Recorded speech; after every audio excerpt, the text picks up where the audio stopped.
Welcome once again, vintage drum collectors. Jim MESSINA is my name. If you've been following along with these drum videos, you know that I'd like to talk about my own collection and show you the finished pieces that I have. But today, I'm going to talk about something that maybe all of us do as nutty collectors. We have project drums, things that we're going to get to, drums that we want to restore. Well, today's segment is about a Slingerland snare drum, about 1926, that I got off of eBay, and it turned out to be a pretty big project. I've had it over a year, working on it a little bit, a little bit here, a little bit there, and these are the pieces as they appear now. But we're going to take a look at just how this whole project came about. So let's have a look. All right, here's the drum when I first received it. This is the condition it was in. Very rough. I must admit the heads were non-existent. And here's the strainer, totally rusted. Looks like it came up from the Titanic. Paint job was just flaking. Very bad rust on the tension rods, and the internal muffler had a lot of rust on it. And this was the most challenging part of the whole thing, this water damage. It was like a honeycomb. I couldn't believe it. We didn't know how we were going to fix it. Even the owners said it's an unrestorable shell, but you'd be surprised what a little wood putty can do. So here it is when we first got it, and they told me it was an artist drum, but it's actually a professional model. Here it is from the 1926 Slingerland catalog. It has 8 lugs, not 10. The artist model has 10 lugs. The professional model has 8. So that's how I know this is a professional model. The finish was originally a Duco black and gold, but it also comes in piano black, so that's what I'll probably do.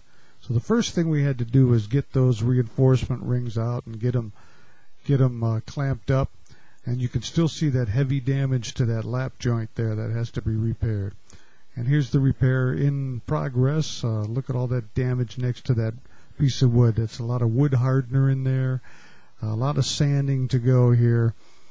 Very extensive restoration, but this is just the first part, so got a lot more to go. Whole table full of parts. This is after I put them in Wink rust remover, so they still have rust on them, but at least I'm getting started on them. The strainer has had a little more extensive work done, but it's still not finished. And here's what the strainer first looked like. Very bad rust. Couldn't even read the stamp in it. I didn't even know it was there until I started working on it. Couldn't believe it. I'll show the other strainer once it's been worked on a little bit. You can see I got most of the rust off it. I had to use a Dremel tool, actually. Very time consuming. Of course, here's the tension rods. The two on the left I did a little work on, but still pretty crusty looking.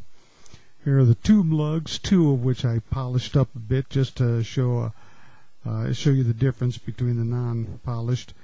So this whole table of stuff here turned into basically this. This is kind of where we're at now. Okay, so now you've seen just how this project got started. It was in pretty bad shape, I must admit, but I saw the potential in this drum, and I really do enjoy taking drums that are really, really decrepit and cleaning them, and because you can see the difference, you can see your progress, and I like bringing stuff like that back into service. So here's where we are with that very project right now. Here's the shell, and I'm telling you, this was the biggest obstacle, and we're still working on it a little bit, but look, this is the part right here on there that was, the lap joint was actually curling. It was all dried out, separating the heavy water damage to this drum. But underneath that open lap joint was a big, huge bulge right here. It bowed out, and it was like a honeycomb. You could actually look through there and see all the cracked, as though it had been sitting like this in water for a very, very long time. like I said, the owner of this drum who was selling it on eBay even said just the drum is unrestorable. The shell was unrestorable. And I thought, well, maybe I'll just buy it for these parts. I'll get a Keller shell, which I did. I got a Keller shell, and then my guy, Pat, if you've been watching these videos, you'll know that Pat is the guy who's the wood expert. He's a real whiz with cabinetry and all that and carpentry. He says, wait a minute, you're not going to use that shell. I can fix this. And he's been working on it. And I'm not an expert on it, but he is. So he's been doing all the work on it, and he's just about got this thing like glass. So we're probably going to end up doing it in piano black, even though it was a black and gold Duco to start with. I think I'm just going to go with a nice shiny piano black. But you know, it was really difficult with these reinforcement rings also, because there's some wood loss here. You can't really see it, but trust me, it's there. We're going to repair that, but it's lining up not too bad.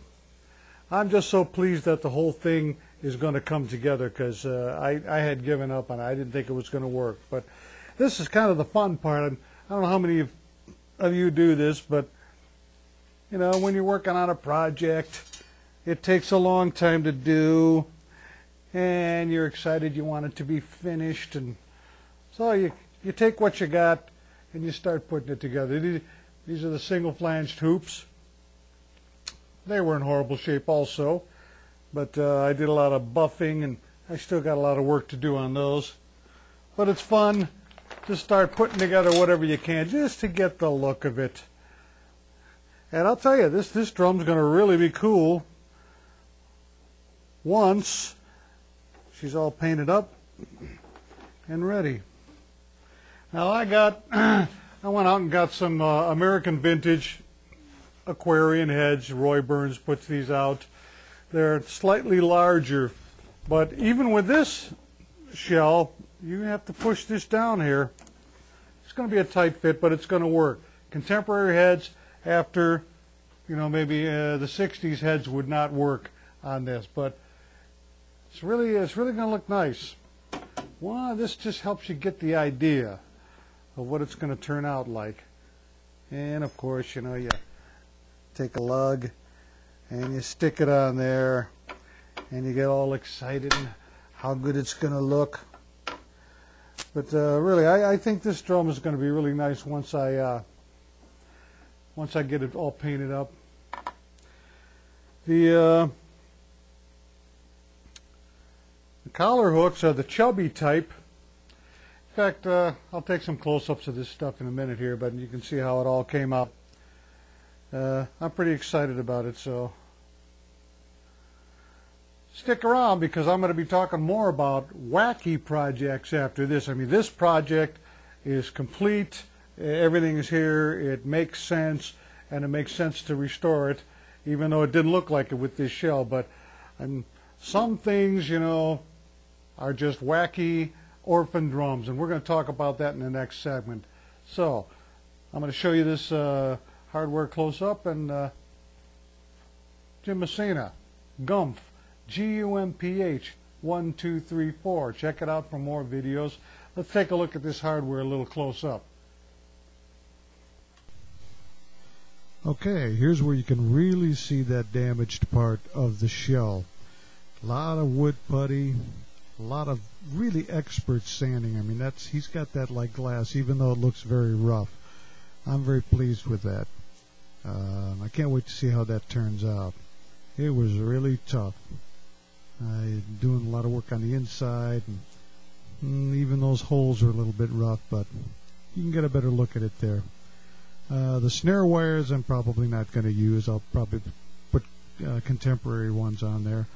Now here's the cloud badge. It came out real nice. It was so dull and everything, but we used some Never Dull and that kind of thing on it. The stuff that Mike Corrado recommends. It's worked great. The washers were really corroded. I'm missing one washer. Those screws still need some work. A little bit of rust dust in the threads. There's the chubby hooks. They came out nice. Tube lugs came out nice. I really like those kind of tube lugs.